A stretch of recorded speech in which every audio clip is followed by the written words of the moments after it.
नमस्कार. जय महाराष्ट्र. मुंबईमधून सगळ्यात मोठी घडामोड. राज ठाकरे उद्धव ठाकरे यांच्या युतीचा जबरदस्त मुंबईत प्रचंड मोठा विजय. तर ठाकरे बंधू एकत्र आल्याने शिंदे सेनेची मुंबईत पूर्णपणे वाताहत. तर भाजपाचं सगळंच गणित बिघडलं. मित्रांनो, सविस्तर बातमी. ठाकरेंच्या कोणत्या जागावरती आताच झाला विजय, सविस्तर जागांचं नावांसह माहिती. मुंबई महानगरपालिका आणि इतरत्र 29 महानगरपालिकांच्या दृष्टिकोनातून लागलेला हा सगळ्यात मोठा सर्वे. आणि या महत्वाच्या बाबीनुसार मित्रांनो, उद्धव ठाकरे यांचा दबदबा आजही मुंबईमध्ये कायम असल्याचं यावरून सध्या जाणवतंय. सविस्तर बातमी जाणून घेऊया. भाजप शिंदेगडाचा दारुण पराभव.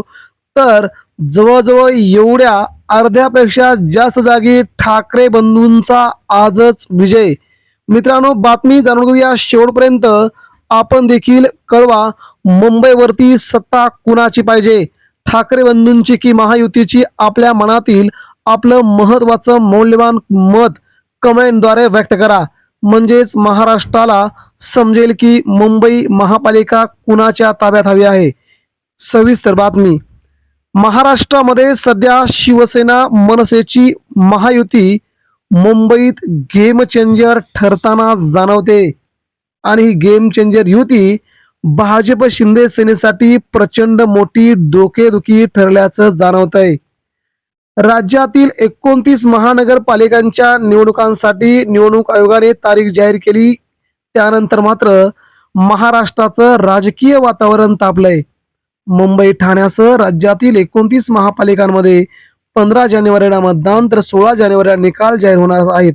सर्वच राजकीय पक्ष निवडणुकीसाठी मोर्चे बांधणी करीत असून महाराष्ट्र निर्माण सेनाचे अध्यक्ष राज ठाकरे आणि शिवसेना ठाकरे गटाचे प्रमुख उद्धव ठाकरे यांनी बुधवारी अधिकृत शिवसेना मनसे युतीची घोषणा केली. त्यानंतर मुंबईच्या राजकीय समीकरणांमध्ये प्रचंड मोठा बदल दिसू लागला आणि तिचे चिन्ह देखील विजयाची दिसू लागले आहेत. ठाकरे बंधूंच्या युतीचा थेट परिणाम मुंबईतील जवळजवळ 67 जागांवरती प्रचंड प्रमाणामध्ये होतोय. या भाजपच्या प्रभागातील जागा, शिंदेगडांच्या प्रभागातील जागा त्यांच्या हाती 67 मधील एकही जागा जाऊ शकत नाही, असं चित्र विधानसभा निवडणुकांच्या प्रभागनिहाय मतदान आकडेवारीवरून समोर येत आहे.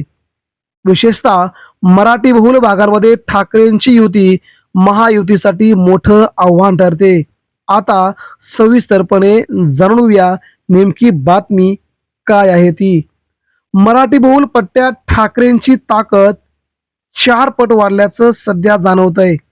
वरळी, शिवडी, माहीम, घाटकोपर, विक्रोळी, भांडूप यासारख्या मराठी बहुल परिसरामध्ये ही युती विशेष प्रभावी ठरत आहे.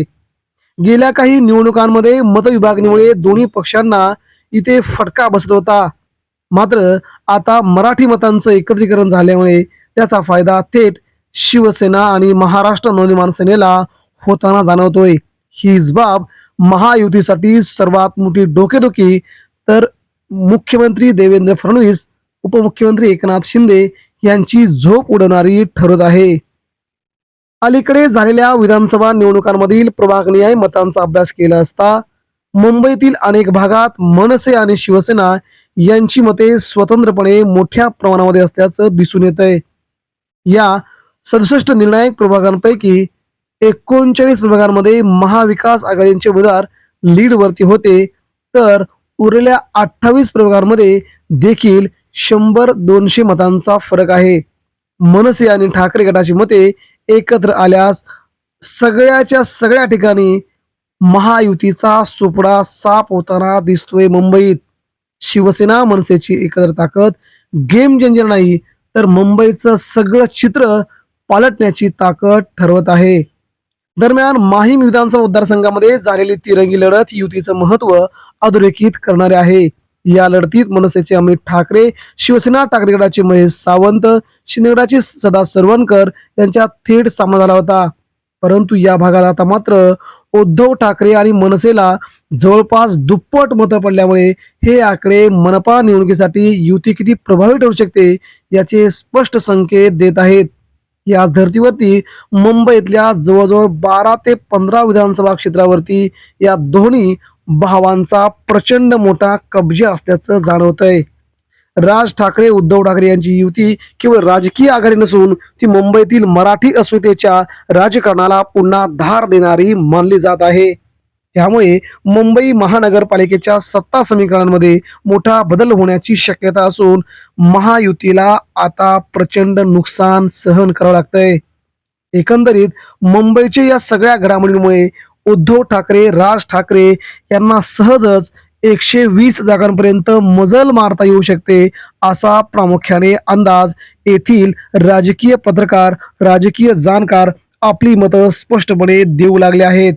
याचाच अर्थ मुंबई महानगरपालिका भाजपच्या हातातून, शिंदेगडाच्या हातातून निसटत चाललेली जाणवते आहे. आता या धर्तीवरती भाजपा कोणत्या प्रकारचं प्लॅनिंग करते, ठाकरे बंधूंना अडवण्यासाठी भाजपा नवीन कोणती खेळी करते, याकडेच आता मुंबईकरांचं लक्ष लागलंय. मित्रांनो, मुंबई महानगरपालिकेमध्ये राज ठाकरे, उद्धव ठाकरे यांचे पुत्र असणारे आदित्य आणि अमित ठाकरे मुंबईच्या प्रत्येक प्रभागातून, प्रत्येक वॉर्डातून आपली जाहीर रॅली करणार आहेत. 227 वॉर्डामध्ये ही रॅली निघणार असून याचा प्रचंड फायदा उद्धव ठाकरे आणि मनसेला मुंबईत होणार असल्याचं राजकीय पत्रकारांचं मत आता समोर येऊ लागलंय. याच वेळी राज ठाकरे, उद्धव ठाकरे दोन्ही बंधूंच्या मुंबईसह इतर महानगरपालिका क्षेत्रामध्ये होणाऱ्या संयुक्त सभा हे मुंबईचं चित्र बदलून टाकतील आणि पहिल्यांदाच ठाकरे ब्रँड काय आहे हे भाजपला आणि शिंदेच्या शिवसेनेला मुंबईसह राज्याच्या वेगवेगळ्या भागात समजून येईल. हीच राजकीय गणितं सध्या मुंबईमध्ये मांडली जात आहेत. मित्रांनो, ही राजकीय गणिते मांडत असताना उद्धव ठाकरे, राज ठाकरेंना नेहमीच एक हात वरचढ असल्याचं जाणवतंय आणि भाजपला मात्र इथे मोठ्या प्रमाणात संकटांचा सामना करावा लागताना दिसतोय. उत्तर भारतीय मतं यांना आकर्षित केल्यामुळे मराठी मतं भाजपकडे वळणार नाहीत, असा कल सध्या मुंबईमध्ये दर्शवतोय. मध्यंतरी आशिष शेलार यांनी केलेलं महत्वाचं वक्तव्य त्यांना पत्रकारांनी विचारलं होतं, मुंबईचा महापौर मराठी होणार का? त्यावेळेस आशिष शेलार यांनी म्हटलं होतं, मुंबईचा महापौर हिंदूच होणार. तेव्हा आशिष शेलार यांच्या म्हणण्यावरून मुंबईत भाजपा मराठी माणसांना कणभर देखील आपला हिस्सा देत नाही. त्यामुळे मुंबईतील मराठी माणसं, मराठी मतं संपूर्णपणे उद्धव ठाकरे, राज ठाकरे यांच्या मागे वळत असल्याचं सध्या जाणवतंय. एकंदरीत या चित्रावरून मुंबई महानगरपालिका राज ठाकरे, उद्धव ठाकरे मारतील असाच अंदाज मुंबईतून समोर येतोय. मित्रांनो, या सगळ्या राजकीय घडामोडी पुढील 8 दिवसामध्ये आपल्याला समजून येईल नेमकं चित्र काय. मात्र सध्या तरी ठाकरे बंधूंचं मुंबईत वर्चस्व कायम असल्याचं जाणवतंय. प्रतिक्रिया द्या.